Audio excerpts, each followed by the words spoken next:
Voici ma réponse à ceux qui nous accusent de vouloir nous substituer, nous, une entreprise privée, au Pentagone dans la prise de décision militaire. Je dois commencer par préciser un point important. À notre connaissance, sur le terrain, personne n'a réellement été confronté aux limites liées aux 2 exceptions que nous avons soulevées. Ces cas représentent 1% des usages, et nous n'avons aucune preuve qu'ils aient posé problème dans la pratique. Nous sommes déjà déployés au sein du département de la Défense et d'autres institutions sans que ces questions n'aient constitué un obstacle. Évidemment, je ne peux pas parler de plans futurs dont nous n'avons pas connaissance. Mais à ce stade, rien n'indique que ces cas d'usage aient posé des difficultés concrètes. Cela dit, sur ces quelques exceptions très spécifiques, je pense effectivement qu'il faudra, à terme, ouvrir un véritable débat démocratique. À long terme, je pense effectivement que c'est au Congrès de légiférer.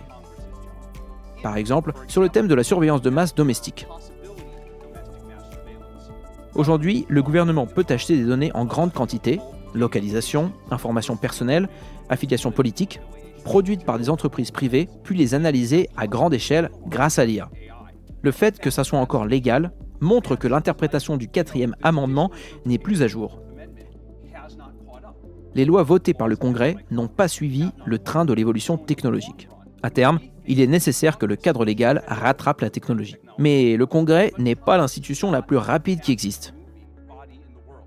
Et aujourd'hui, c'est nous, les entreprises, qui sommes en première ligne et qui voyons concrètement ce que ces systèmes permettent de faire. J'aurais attendu du département de la Défense qu'il adopte une approche réfléchie sur ces sujets, qu'il anticipe ces enjeux et engage une discussion avec nous à leur sujet.